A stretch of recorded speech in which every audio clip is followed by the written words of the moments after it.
So this is a little confusing. In a short runtime of 1 month, we got 2 Captain Marvel movies in the cinema. So what is SHAZAM? SHAZAM is this music app who can identify every song who... This is the music app, you idiot. Talk about the movie. Oh yeah, sorry, I got confused. So the story is we have a boy finds this magic lamp where the genie lives in, and he pops out, and now he can grant him 3 wishes. We're talking about the new movie and not the movie with Shaq. God, you stupid. Who hired the sucker? I'm out of here. Oh, oh shit. Okay, sorry. I can I restart? Okay. So the story in SHAZAM basically is we've seen the 40-year-old boy Billy Batson, who becomes one day SHAZAM, a very mighty and strong superhero. And now he has to live with that ability, to live as a superhero, and learn the values and the duties to become SHAZAM. Right in the beginning, I just didn't know shit about SHAZAM. I know he was a part of the Justice League in the comics, and I heard there will come a movie, and it's a little strange because Black Adam, the main villain of SHAZAM, will be played by Dwayne Johnson, and he already signed for the role before this movie came out. So that's a little confusing, but now we have the movie, but still no Black Adam. But I guess we will see him in the sequel. Here, the main story is about Billy Batson and become SHAZAM and live as SHAZAM, the hero. And I guess you can comparison to the Batman Begins. You didn't want to throw already in the first movie Joker, and we saw him in Dark Knight, and we all know what came out of that movie, The Dark Knight, how great this is. And now the same thing here with SHAZAM. The main story is about him, the boy in SHAZAM, and we have also a little evil guy played by Mark Strong. And I like that aspect of the movie. The reason is we don't have again this big drama, the world is on point, the world is on the edge. No, it's just like this little story where Mark Strong just wanna find SHAZAM and take his power. That's it. And all is filmed in a small city in America. Just like Spider-Man Homecoming and all that little movies. And I like that the movie plays in Philadelphia. The movie gives us this underdog story because Billy Batson is a foster kid, and he's kind of a loner, and he goes to that foster family, learns his other's roommates, but still is a little skeptical. Can I trust them? I'm a lonely wolf and I don't want to be here. But some bullies attack his friend Freddy, and he avenged him. Okay, not kill the bullies, that would be cool, but he just bumps it in, tackles them, don't run away. And the subway, he goes to the wizard, played by Jimon Hunzo, and gave him the power. So yeah, now we have an underdog story, and the underdog story plays in Philadelphia. That reminds me of Rocky. Yeah, the greatest sports movie franchise ever. And just like in Rocky, we're rooting for the underdog and say, come on, beat Apollo. Here's the same, but not really the same. We don't say, yeah, I kicked Mark Strong's ass. Yeah, but it has the similarities. And it also makes a few comments to the Rocky movie. That was fantastic. But the main focus of this movie is the fantasy of becoming a superhero. And we all as a child had this fantasy. If I had powers beyond me, what should I do? I wish I can fly. I wish to be strong as a bear, to be invincible, invisible, whatever, what other. Mark Strong was also cool. He wasn't not really the greatest superhero villain I have seen, but it's Mark Strong and I enjoy every minute with him. And Zachary Levi, how you pronounce his last name, is perfect as SHAZAM. Fantastic, and the chemistry between him and Freddy is so cool, and all this yeah, all this. Hey, I'm a grown up, but still I'm a 40-year-old, and this, yeah, it's Shazam represents perfectly the way I live every day. Maybe I'm a grown up, maybe I'm an adult, but inside, my little Billy Batson screams every day, "Let me out! Let me out! I don't like to pay things. Just give it to video games and action figures, whatever." The movie plays in a world where the events of Man of Steel BVS happen.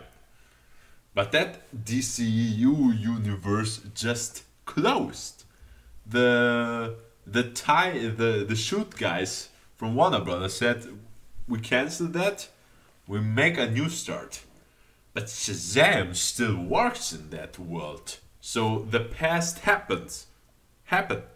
The kids don't say, oh, Shazam, oh, you're a superhero, blah, blah, blah. No, they're talking about Superman, they're talking about Batman, Aquaman, Wonder Woman. You see Batarang from Ben Affleck, you see newspaper screens from Superman, and you see it's Henry Cavill Superman from Man of Steel.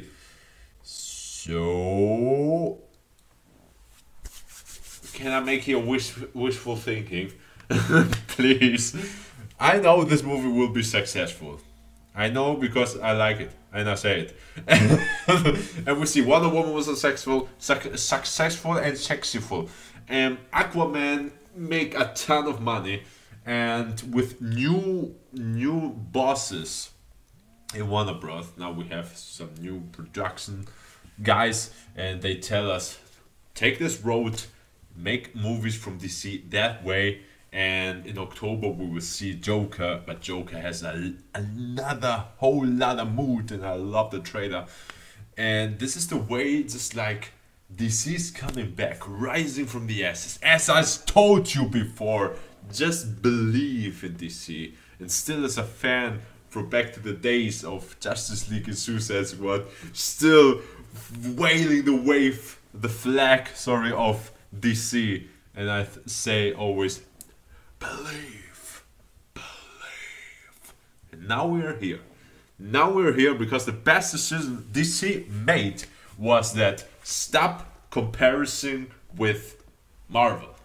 Stop compete with Marvel. Just do our own thing, just like in the past, just like in the Michael Keaton Batmans, just like in Man of Steel, just like in the Nolan trilogy. And this was the best decision they've done. And now, when they are on the road of successful movies, and we will see the Flash movie or the Flashpoint movie, whatever, Wonder Woman 2, and maybe Shazam 2. Maybe we can convince to bring back Ben Affleck and Henry Cavill. I know Henry Cavill, if they say, come, play Superman, he will immediately come, just like James Gunn comes to Guardians 3 and still making Suicide Squad 2. And I'm sure we have a chance that Ben Affleck will come as Batman. I don't have closed that dream. I still have the spark of hope, as we need. Hope is all we need in that moment right now. That Ben Affleck comes back and plays Batman. And I want that solo movie. And then with Shazam and Superman, Shazam and Henry Cavill together. Oh boy, this will be great. Because inspiring for Shazam was the movie Big with Tom Hanks.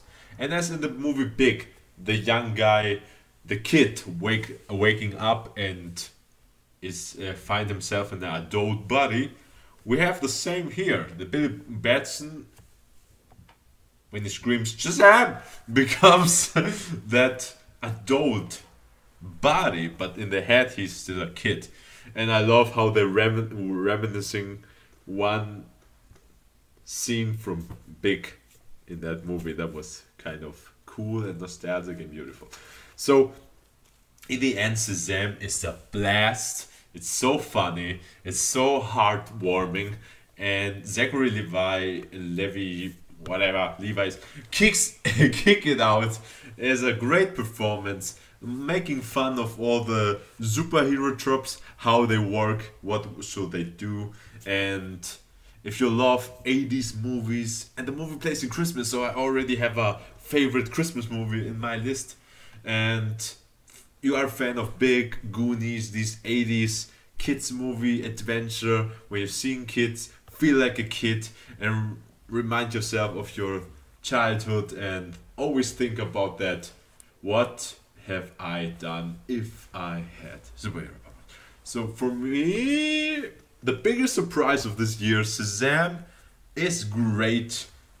Already for me, the top three, but I haven't seen Star Wars and Avengers, so it's already on number one for me. Now, speaking of movies 2019, and yeah, I recommend you all look it, even as a Marvel fan, and it's better than Captain Marvel because it has a guy. Yeah, girls or women in that case, you can do nothing. So let us men do the work. Let us men bring the money. And you go in the kitchen and make a sandwich for me, SHAZAM. So, with that powerful message, I hope you all realize I'm just kidding. But anyways, I don't have to say that. So, that was Shazam. Very funny movie. Go check it out, and I cannot wait to see it again. Anyways, I'm out. SHAZAM!